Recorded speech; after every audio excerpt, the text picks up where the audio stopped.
Welcome to YouTube விவசாய channel. பப்பாளி சாகுபடியில் இந்த சீரியஸில் வந்து சாரூஞ்சு பூச்சிகளை வந்து எப்படி கண்ட்ரோல் பண்ணுறது, பப்பாளி சாகுபடியில் வந்து ரிங் ஸ்பாட் வைரஸ் அப்படின்னு அழைக்கப்படக்கூடிய இந்த வைரஸ் நோய் வந்து கலக்கிறது ரொம்ப பெரிய விஷயம் இல்லையா. அதை கண்ட்ரோல் பண்ணணும்னா வந்து ஆரம்பத்திலேருந்தே சாரூஞ்சு பூச்சிகளை கண்ட்ரோல் பண்ணிட்டு தான் அதை நம்ம பண்ண முடியும்.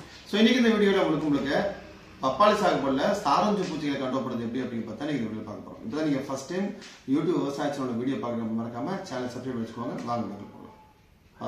பச்சைத்துண்டு.in இங்கு விவசாயம் சம்பந்தப்பட்ட A to Z எல்லா பொருட்களையும் வாங்கிக்கலாம். இனி விரல் நுனியில் விவசாயம்.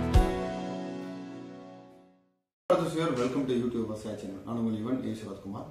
பப்பாளி சாகுபடியை பொறுத்த வரைக்கும் சாரூஞ்சு பூச்சிகளை கண்ட்ரோல் பண்ணிட்டோம் அப்படின்னா வந்து முன்னாடி சொன்ன மாதிரி வைரஸ் நோய்களை கண்ட்ரோல் பண்ண முடியும். வைரஸ் நோயை கண்ட்ரோல் பண்ணிட்டோம் அப்படின்னா வந்து irregular shape of the fruit சொல்லக்கூடிய மிஸ்மேட்சஸ் அங்கங்க முட்டு முட்டா வர்றது, பப்பாளி மேல வந்து ரிங் ரிங்கா கான்சென்ட்ரிக் ரிங் வர்றதுலாம் குறைச்சிட முடியும்.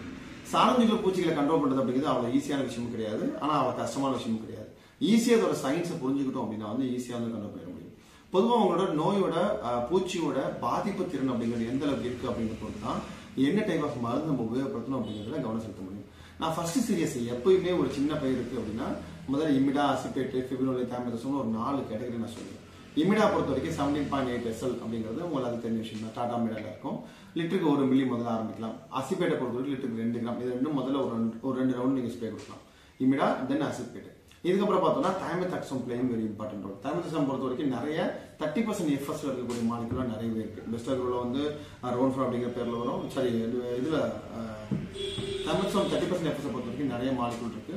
ஸோ நிறைய கம்பெனிஸ் அதை பண்றாங்க. கார்ட்ரேஜை பொறுத்த வரைக்கும் டார்பி ப்ரோ அப்படிங்கிற பேர்ல வரும். நிறைய பிராண்ட்ல 30% எஃப்எஸ் வந்து பண்றாங்க. 20% WDG இருக்கும். அதை விட 30% எஃப்எஸ் அப்படிங்கிறது இன்னும் எல்லோ மைட்ஸ் பிளஸ் வந்து ஒயிட் ஃபை இன்ஃபெக்ஷனோட இன்சியஸ் வந்து நல்லாவே கண்ட்ரோல் பண்ணும். மைட்ஸாக ஒர்க் பண்ணும். சேம் சில இந்த கிரப் அப்படின்னு சொல்லக்கூடிய புழுக்களோட தொந்தரவை ஆரம்ப காலத்துக்கு வந்து சொன்ன பண்ணும். ஸோ தைமதாக்சம் லிக்விட் வந்து லிட்டருக்கு தனியாக கொடுத்தா 2 மில்லி, அது கூட ஃபிப்ரோனில் லிட்டருக்கு 2 மில்லி ஸ்பிரிட் கொடுக்குறது அப்படிங்கிறது ஒரு அடுத்த stage. Thiamethoxam 2 milli, fipronil 2 milli. Fipronil பொறுத்த வரைக்கும் ஏகப்பட்ட மாலிகுல் இருக்கு, நீங்க எதனால சூஸ் பண்ணிக்கலாம். இதெல்லாம் வந்து ஒரு 30 to 40% இன்ஃபெக்ஷன் இதுலேயே ஒரு 4-5 ரவுண்டு மருந்து நம்ம முடிச்சிடலாம். அதிகபட்சம் ஒரு 15 நாட்களுக்கு ஒரு முறை நீங்க மினிமம் மருந்து வைக்கணும். நீங்க அதிகமாக அடிக்கிற மாதிரி தான் 10 நாளுக்கு அதுக்காக மருந்து வைக்கணும். இந்த பேசிக் டோஸ்லயே நீங்க கண்ட்ரோல் பண்ணிக்கிட்டீங்க. இதுலயே ஒரு 2-3 ரவுண்ட் வந்துட்டோம் அப்படின்னா நல்லாவே கண்ட்ரோல் இருக்கும். டெஃபினட்டா தேவைப்பட்டா வந்து அஸ்டிமாப்ரேட் இருக்கு இல்லையா, வந்து லிட்டருக்கு 1 கிராம் வந்து நம்ம கொடுக்கறது மூலமாக ஒயிட் ஃபை இன்ஃபெக்ஷன் நம்ம ஈஸியாக கண்ட்ரோல் பண்ண முடியும். இது வந்து ஒரு பெரிய பிளஸ்.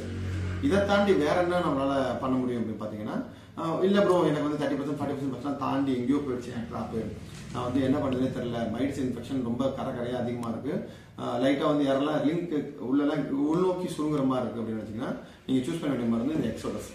ஸோ எக்ஸோடஸ்ல நிறைய டூப்ளிகேட் இருக்கு. பசுரா அப்படிங்கிற கம்பெனி தான் வந்து ஜாஸ்மின் பயோ பிரைவேட் அப்படிங்கிற பேர்ல பசுரா அப்படிங்கிற கம்பெனி கொடுக்கறது தான் வந்து ஒரிஜினல் எக்ஸோடஸ்.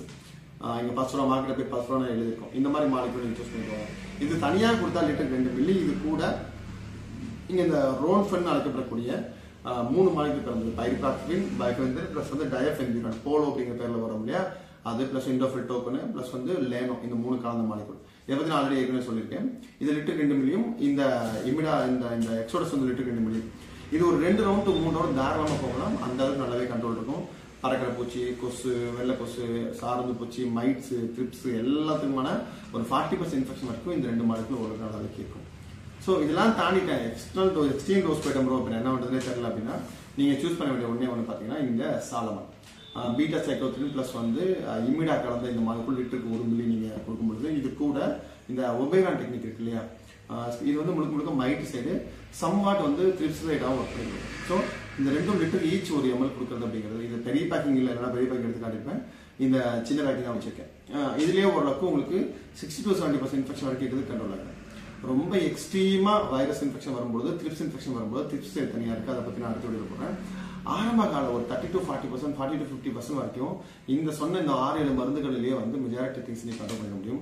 மைல்டா வந்து நீங்க அடிக்க திரும்ப கொடுத்துட்டே வாங்க. போன தடவை நீங்க இமிடாசிபேட் கொடுத்தா இந்த தடவை அசிபேட் பிளஸ் ஃபிப்ரோனில் பிளஸ் தைமதாக்சம் இப்படி ஸ்டெப் பை ஸ்டெப்பா வரது மூலமாக நல்ல கண்ட்ரோல் மெஷர் வந்து நமக்கு கொண்டு வர முடியும்.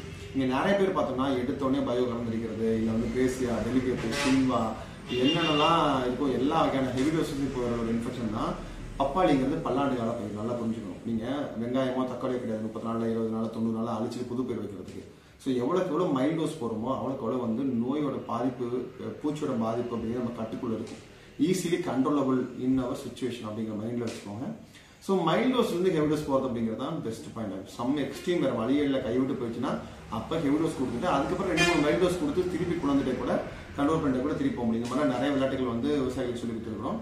ஸோ நீங்கள் அந்த சயின்ஸை தெளிவாக புரிஞ்சுக்கிட்டோம் அப்படின்னா வந்து அதை ஈஸியாக கண்ட்ரோல் பண்ணிட முடியும். ஸோ தெரியாமல் ரைட் லெஃப்ட்னு அவங்க சொன்னாங்கன்னு ஒன்று, இவங்க சொன்னாங்கன்னு ஒன்று, அந்த இப்படி சொன்னார்னு ஒன்று, இந்த கடைக்காரர் சொன்னார்னு ஒன்று மாற்றி நீங்கள் பண்ணி உங்களோட முதல்ல வந்து நீங்கள் வேஸ்ட் பண்ணிக்க வேணும். ஸோ பப்பாளி பற்றின சீரிஸ் இது 2வது வீடியோ. இன்னும் நிறைய வீடியோக்கள் பப்பாளி பற்றின சீரிஸில் போட இருக்கும். பப்பாளியில் சாரஞ்சு பூச்சிகள் மற்றும் வெள்ளை கொசுகளை கண்ட்ரோல் பண்ணுறதுக்கான மருந்துகளை பற்றி வீடியோவை தெளிவாக பார்த்தோம். நிறைய பப்பாளி பற்றி இனி ஒரு வீடியோக்கள் நம்ம சேனலில் வர காத்திருக்கு. தொடர்ந்து இணைஞ்சிருங்க. யூடியூப் சேனலை சப்ஸ்கிரைப் பண்ணுங்க.